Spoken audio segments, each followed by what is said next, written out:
Assalamualaikum warahmatullahi wabarakatuh. Alhamdulillahirabbil alamin wassalatu wassalamu ala asrafil anbiya'i wal mursalin wa ala alihi wa sahbihi ajma'in amma ba'du. Puji syukur kepada Allah Ta'ala yang mempertemukan kita pada hari ini di bulan suci Ramadan ini. Semoga kita semua selalu dalam naungan dan rahmat Allah Subhanahu wa Ta'ala. Dan tak lupa, salawat serta salam semoga selalu tercurah kepada qudwah hasanah kita, suri tauladan terbaik kita, Rasulullah sallallahu alaihi wasallam. Allahumma salli ala sayyidina Muhammad wa ala ali sayyidina Muhammad. Semoga kelak kita termasuk ke dalam golongan umat-umatnya yang mana akan mendapatkan syafaat Rasulullah sallallahu alaihi wasallam. Bagaimana kabar puasa teman-teman pada hari ini? Semoga bertambah semangat dan semakin memacu diri untuk berfastabiqul khairat. Semoga hari ini, hari yang telah kita jalankan ini menjadi hari yang lebih baik dari hari yang kemarin. Sebelumnya, perkenalkan saya Anissa Novelia akan memaparkan sedikit mengingatkan diri sendiri terkait syarat mengambil manfaat dari Al-Quran. Masya Allah, tabarakallah. Allah sampaikan usia kita pada Syahrul Quran, di mana di bulan ini disebutkan bahwa bulan turunnya Al-Quran, ada malam nuzulul Quran. Kita yakini bersama bahwa Al-Quran yang sering kita baca, sering kita dengar, pasti akan memberikan manfaatnya. Tapi apakah kita sudah tahu bagaimana cara mendapatkan manfaat Al-Quran? Ya, adapun syarat-syaratnya sebagai berikut. Yang pertama itu adalah sopan terhadapnya. Sopan bagaimana yang dimaksud? Nah, sopan yang dimaksud adalah yang tertera dalam surat Al-A'raf ayat 204 yang berbunyi, dan apabila dibacakan Al-Quran, maka dengarkanlah baik-baik dan perhatikan dengan tenang agar kamu mendapat rahmat. Dari ayat ini kita bisa simpulkan bahwa sopan yang dimaksud adalah adab terhadap Al-Quran. Kita patut wajib memperhatikan adab-adab terhadap Al-Quran. Apa saja? Yang pertama, berniat baik. Kita niatkan Al-Quran yang kita baca, Al-Quran yang kita dengar, Al-Quran yang sering kita lantunkan hanya untuk Allah Subhanahu wa Ta'ala. Yang selanjutnya, bersih hati dan jasad. Ketika kita akan membacanya, kita pastikan apakah kita sudah dalam keadaan suci, apakah tempat di mana kita akan bernaung nanti sudah suci untuk membaca Al-Quran. Selanjutnya, mengkhususkan diri, sibuk dengannya. Ketika kita sudah memiliki waktu khusus, misalnya ba'da maghrib atau ba'da subuh, kita mengkhususkan waktu, mensibukkan diri dengan Al-Quran, maka kita harus fokus di sana. Jangan sambil melakukan hal-hal yang lain agar Al-Quran bisa kita nikmati dengan tenang, dengan hikmat. Yang selanjutnya ada mengkhususkan pikiran bersama Al-Quran. Tidak hanya kita diminta untuk sibuk dengan Al-Quran pada saat kita membacanya, tapi kita juga diminta untuk mengkhususkan pikiran. Mengkhusyukkan pikiran kita. Konsentrasi penuh terhadap Al-Quran yang kita baca. Kita tidak membaca Al-Quran sambil melakukan hal-hal yang lain. Kita sering juga terkecoh oleh diri sendiri, terutama habis sholat maghrib, baca Quran, kemudian ada WA masuk, tring. Nah, niat awalnya mungkin, balas WA. Penting mungkin. Tapi, kita terlena. Setelah itu buka aplikasi yang lain, sehingga waktunya habis untuk melakukan hal tersebut. Padahal, kita harusnya melakukan atau kita seharusnya membaca Al-Quran pada waktu tersebut. Selanjutnya, syarat yang kedua apa? Syarat yang kedua dalam mendapatkan manfaat Al-Quran adalah talaqi dengan sebaik-baiknya. Talaqi dengan sebaik-baiknya dapat dilakukan dengan hati yang khusyuk. Nah, kita wajib mengkhusyukkan hati kita ketika berinteraksi dengan Al-Quran. Kemudian kita juga harus ta'zim, yaitu melakukan pengagungan terhadap Al-Quran itu sendiri. Tidak menaruhnya sembarangan, atau bahkan menaruhnya di lantai. Menaruhnya sejajar dengan kaki kita. Nah, sebaiknya dan sepatutnya selayaknya kita memperlakukan Al-Quran itu dengan sebaik-baiknya. Kemudian, syarat yang ketiga adalah memperhatikan tujuan asasi diturunkannya Al-Quran. Apakah kita sudah tahu Al-Quran itu diturunkan untuk apa sih? Nah, maka di sini saya sampaikan bahwa Al-Quran diturunkan dengan tujuan menjadi petunjuk menuju ridhonya Allah. Maka kita wajib berinteraksi dengan Al-Quran kalau ingin menuju kepada Allah, kalau ingin berdekatan kepada Allah. Selanjutnya, apalagi tujuannya? Nah, membentuk kepribadian Islam.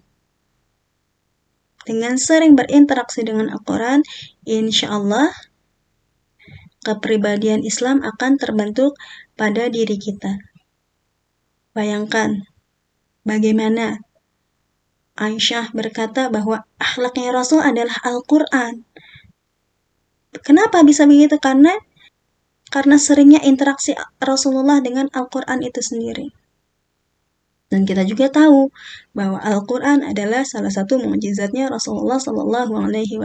Selanjutnya, apalagi tujuan diturunkannya Al-Quran, yaitu untuk memandu umat manusia. Kita tahu juga bahwa Al-Quran adalah pedoman hidup bagi orang Islam, bagi kaum mukmin. Yang selanjutnya, tujuan diturunkannya Al-Quran adalah untuk membentuk masyarakat yang Islami. Tentu saja, masyarakat yang Islami tidak terbentuk dengan begitu saja dengan sendirinya. Perlu ada usaha-usaha dari masing-masing individu. Bagaimana mungkin masyarakat Islami bisa kita ciptakan jika individu-individunya saja tidak melaksanakan syariat itu sendiri, tidak mengambil pedoman terhadap Al-Quran itu sendiri. Maka masyarakat yang Islami dibentuk dari diri sendiri terlebih dahulu, sehingga kita bisa berproses untuk menuju masyarakat yang Islami. Selanjutnya, syarat mendapatkan manfaat Al-Quran adalah mengikuti cara interaksi para sahabat radhiyallahu anhum. Bagaimana sih cara sahabat berinteraksi dengan Al-Quran? Kita tahu bahwa para sahabat adalah generasi-generasi terbaik di zaman. Ya, bahkan sampai saat ini para sahabat menjadi generasi terbaik. Nah, mereka mendapatkan gelar tersebut karena interaksinya dengan Al-Quran yang sangat baik. Nah, adapun cara-cara para sahabat berinteraksi dengan Al-Quran adalah sebagai berikut. Yang pertama, para sahabat memiliki pandangan yang menyeluruh terhadap Al-Quran. Ya, maksudnya bagaimana? Para sahabat tidak memahami Al-Quran separuh-separuh. Ketika kita tidak memahami Al-Quran secara penuh, atau kita memahami ayat-ayat Al-Quran secara terpisah, nah, maka akan menimbulkan kontradiksi terhadap ayat-ayat tersebut. Dan hal ini bisa menyebabkan orang yang mengimani sebagian ayat dan mengkafiri sebagian ayat yang lainnya. Padahal mengimani sebagian ayat dan mengkafiri sebagian ayat yang lainnya merupakan kekafiran yang sebenarnya.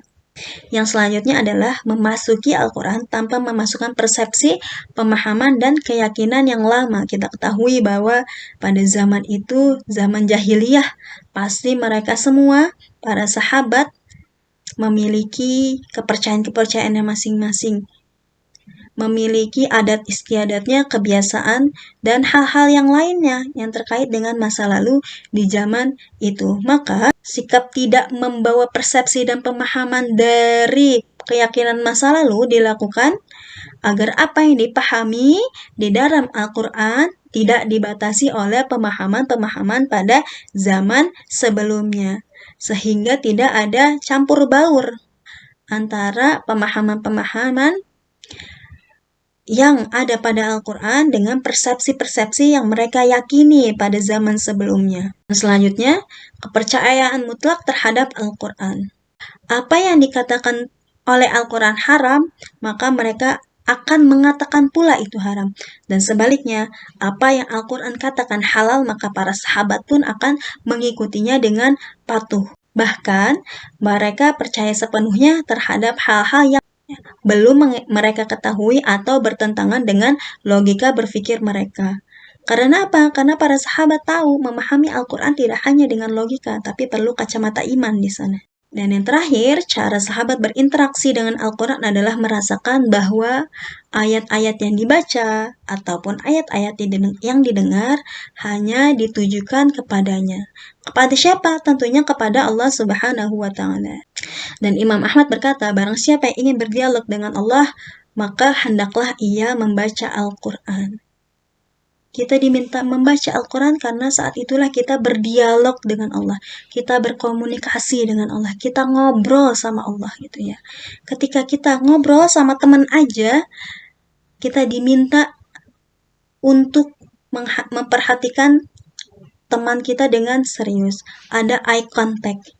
Ada gesture yang menunjukkan bahwa kita tertarik dengan topik yang dibicarakan oleh teman kita. Maka ketika kita berinteraksi dengan Al-Quran, sudah sepatutnya selayaknya kita melakukan lebih dari hal itu.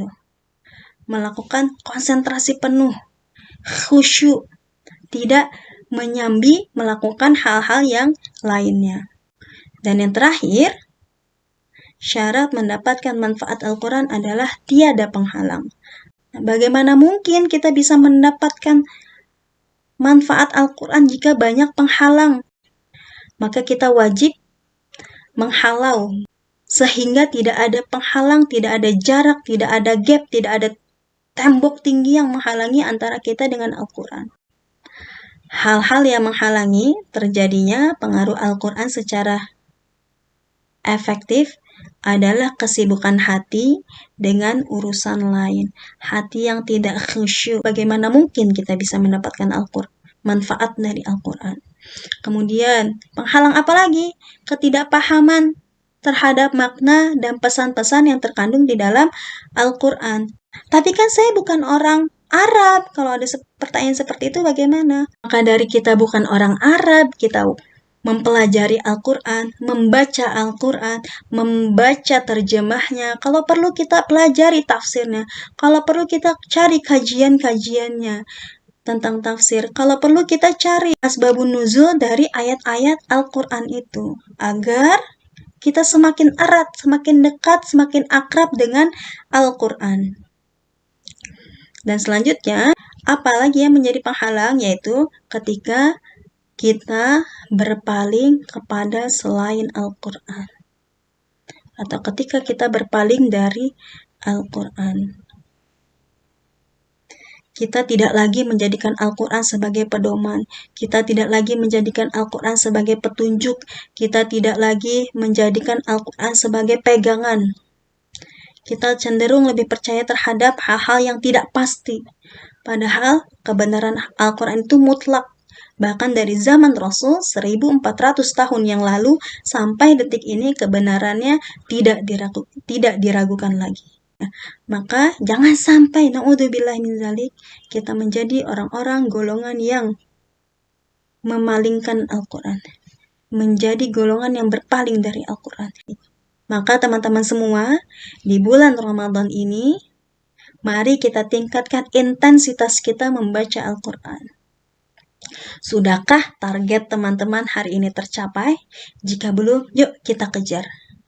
Yuk kita jadi lebih baik lagi dari hari kemarin. Jangan sampai kita menjadi hamba yang rugi. Bukan hamba yang mendapatkan gelar la'allakum tattaqun. Maka kita yuk kejar